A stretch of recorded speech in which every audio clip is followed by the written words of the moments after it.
exemple, si je voulais savoir philosophiquement quelle est la meilleure défense de l'existence de Dieu, je n'irais pas demander à un érudit biblique.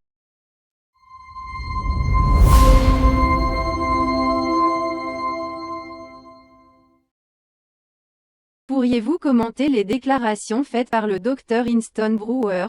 Je paraphrase, les biblistes ne vont pas au-delà des données.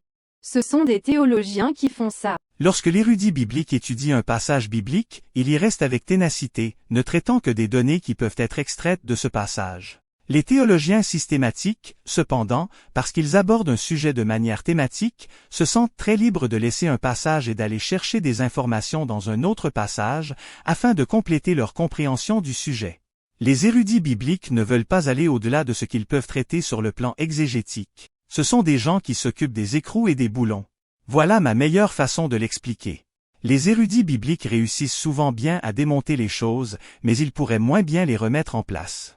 Et même lorsqu'ils les reconstitueront, ils n'utiliseront que les données qu'ils ont obtenues en démontant les choses. Il est peu probable qu'ils élargissent leurs recherches comme le ferait un théologien systématique. Mon argument est que des érudits tels que David Winston Brewer devraient fournir beaucoup d'informations, beaucoup de points de données aux théologiens systématiques, afin qu'ils puissent faire un meilleur travail en rassemblant les données tirées de ce passage, les données d'un autre passage et les données du troisième passage. C'est-à-dire qu'ils pourraient faire un meilleur travail de construction de leur reconstruction thématique de n'importe quel sujet.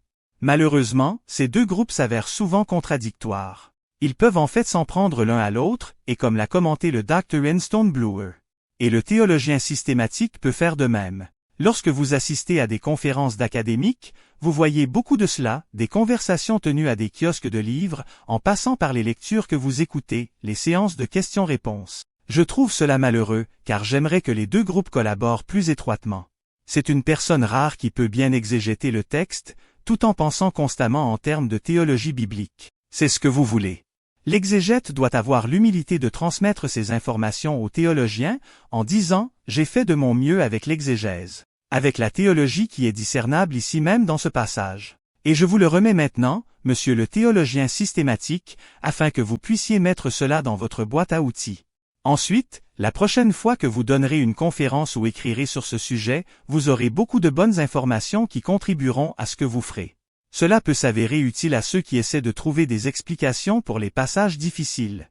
Ils peuvent se renseigner auprès des théologiens mais ne pas trouver l'aide qu'ils recherchent. Mais cela fonctionne aussi dans l'autre sens. Par exemple, si je voulais savoir philosophiquement quelle est la meilleure défense de l'existence de Dieu, je n'irais pas demander à un érudit biblique. Je préfère aller demander à un théologien systématique ou à un théologien philosophe, parce que c'est le genre de travail qu'ils font. C'est une question qu'ils se posent. Ils ne peuvent jamais faire d'exégèse, mais plutôt de théologie ou de philosophie. Ils savent comment formuler la question d'une certaine manière. Ils savent poser les bonnes questions.